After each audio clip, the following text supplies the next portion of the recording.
प्रधान जी पाए लगी। और शुक्ला बताओ क्या हाल है? अरे प्रधान हाल तो ना पूछो, हाल बहुत खराब है। क्या होगा? अरे जानत हो प्रधान, हम परदेश चला गए ना, तुझसे काऊ मिले ना चौराहा पे तो बताए ना कि हम परदेश जाए थे। बताए तो रहो। तो परदेश गए प्रधान तो हुआ 2 महीना रहे, लेकिन घरे भाई पट्टीदार इतना तंग कई दिन किया वही पर हम हुआ से ऐसी कौन बात हुई? नहीं जान पाए प्रधान। नहीं जान करो या तब बताई। नहीं जान पाए। अरे का जान पाइयो प्रधान, कब घर जब से जीत गयो तब से घर से हुआ ना गाँव में आयो, तब गाँव जब आई हो तब तो जान पाई हो प्रधान।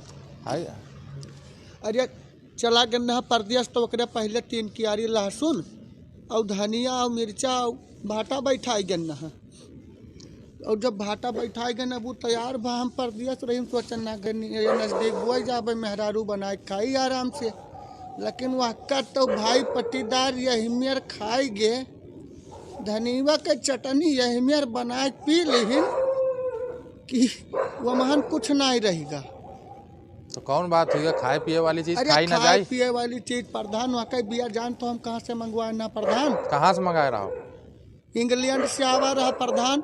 अरे दादा, ओकरे बाद में वका हम ट्रेन से बुक कराएं तब यहाँ तुलसीपुर उतारियन ना अपने यहाँ रेलवे स्टेशन पर पूरा इलाका के मनई के प्रचार लगा रहे देखे खातिर हमारे बिया खातिर। अरे दादा, अब वका मामूली धनिया समझत हो प्रधान अगर धनिया और मुरई हमारी के फैसला न करियो चल के उनका भाई से हमारे बताए दियो, नहीं तो हम एक जनता वही मुरई खत्ती कतल कर डार प्रधान। ऐसा नहीं कि जा शुक्ला छोटी मोटी बात खाते। अभी का तुसे बताए दी थे गाँव बड़ा बड़कवा में नहीं हो कि तुम्हें जानकारी रहे हमार करियाजा फाटत है प्रधान।